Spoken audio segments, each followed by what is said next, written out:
Let me tell you the truth. Life is deceptively short. 20 years looks far till you cover it. 40 years looks far till you cover it. 50 years looks far till you cover that distance. 80 years looks far till you cover it. Do you know? The celebration of birthdays is not celebrating how far you have come. It's also acknowledging how much is left. It is not just celebrating how far you have come. Listen, it is celebrating how much is left. So if you are 50 years today and you are supposed to live 80 years on earth, you are not celebrating 50 years. You are celebrating 30 years remaining. If you are supposed to live 70 years and you are celebrating 65 years, what you are celebrating is 5 more years. How foolish do you want to live when you have 5 more years to live? I was watching one video of Reinhard Bonnke 5 years ago, and I said, do you know 5 years ago, as at the time he was saying it, maybe he did not know that he had only 5 years. There are people who, as at January, they died in May. They didn't know that when they celebrated New Year, it was 5 more months to live. How would you live if you knew? Not to make you afraid. Imagine that by some way God reveals to you now that by December I will call you home.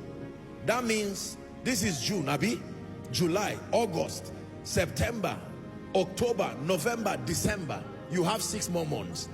Then somebody who does not know where he's going comes to waste your time, and until October you are still roaming around life and destiny. Listen to me. One day you will not be here. Accept it or not. One day you will not be here. Every dead body on earth is a sermon, a constant reminder that the clock of destiny is ticking, and one day it will stop. Did you hear me? Every dead body you see today, from today, see it as a sermon. Don't just see it as a corpse. Every dead body, some of those dead bodies were stubborn while they were alive. Some of those dead bodies were arrogant. They said they would not die. Some of those dead bodies carried stubborn spirits. Some of those dead bodies carried arrogant spirits. Some of those dead bodies carried wicked spirits. Some of those dead bodies carried godly and prepared spirits. But in any case, it's now a dead body. You don't call a dead body a preacher. You don't call a dead body an armed robber. Let me tell you the truth. My life changed when I began to walk in the consciousness of the brevity of life. It didn't put fear.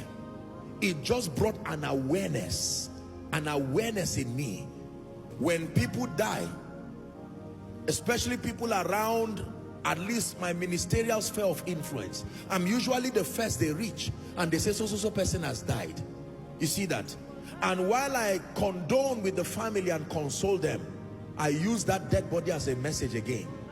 There was a day that dead body had a sermon too. There was a day that dead body had a preacher say, one day you will die, and the dead body said yes. Now that dead body is the one who is being used as the sermon. We are not called to fear death. It's not a wise way to live.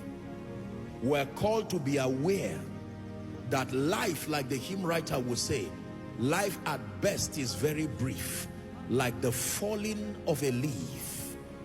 Are we together? Like the binding of a sheaf. Life at best is very brief. Whether you listen and take me serious or not, here connected and following across the globe, one day if Christ tarries, your children or your grandchildren will have a cause to be surrounded around your corpse, and you will be dug 6 feet, and they will say, here lies the body of XYZ.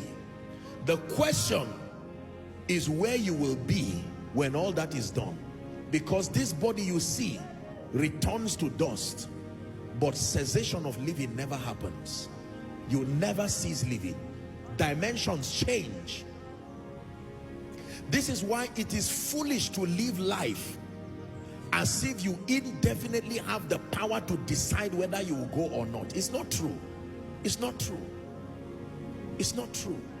There are many people who were on earth. Do you know there are people who were alive on Sunday as I was preaching, but today they are gone? This Sunday, I mean Sunday. Maybe they were preparing to connect online again and listen next Sunday, and by this morning it was over already. So teach us to number our days. Teach us to number our days. When you have this understanding, you will focus on the things that matter, and you will not waste your time and your life on vanities. Are we together? Many of us today will not love the Lord and will not serve the Lord because of mundane things. Money, house, car. By the time you die, that car will not go with you. By the time you die, that promotion will not go with you. I'm not saying to be earthly irrelevant, but I'm saying burn it in your heart. Carry this consciousness that every other thing only finds its relevance provided you are alive. So that in being alive, in order of priority, the first thing you should secure is your state with God. That I have peace with God. And that you get to a point where, like Paul, you say, for me, to live is Christ and to die is gain. I wonder how many people can make that statement in this place, that in truth, for me to live is Christ and to die is gain.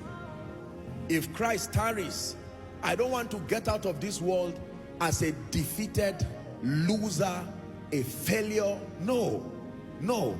I want to design my own exit by myself.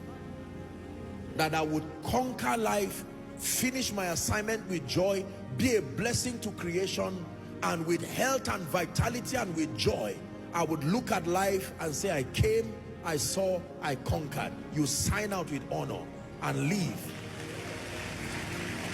To be absent in the body is to be present with the Lord. All that fear you are seeing is only those who are watching you. As a dead person, that transition is so instant, you will not even know what is happening. I can tell you that for free. All the pity you pity dead body is because you are alive. The person transiting is instant. That's it. Like the blinking of your eye, realities change immediately.